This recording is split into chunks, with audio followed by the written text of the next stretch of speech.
দুজন দুজনকে ভালোবাসা বিয়া করছে, এখন আপনার পোলার সন্তান আমার মেয়ের পেটে। সালাম ভাই, আপনার কি মাথা ঠিক আছে? আপনি কি ধরনের উল্টাপাল্টা কথা বলতেছেন? হ্যাঁ, বয়স বাড়ার সাথে সাথে দেখতেছি আপনার মাথাটাও গেছে। যান যান, আপনি আমার বাড়ি থেকে বাইরন। চুপ, তুই কোনো কথা বলবি না।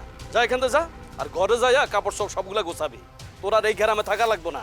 এই গ্রামের মানুষ তোরে দিয়ে আমারে ঘায়েল করতে চাইতাছে, আমার নামে ষড়যন্ত্র করতেছে, ষড়যন্ত্র।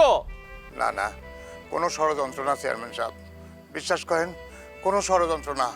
আপনি যদি আমার মেয়েরে মাইনা না নেন, তাহলে পরে আমার মেয়েটা আত্মহত্যা করবো, গলায় দড়ি দিয়ে মরে যাইবো। শোন, তোর মাইয়ারে বলবি গলায় দড়ি দেওয়ার আগে এক বোতল বিষ খেয়ে নিতে, যেন মরতে সুবিধা হয়, সহজভাবে মরতে পারে। মাইয়ারে না শিক্ষিত বানাবি, কলেজে ভর্তি করে দিছস, মাইয়া ডাক্তার হবে, ইঞ্জিনিয়ার হবে।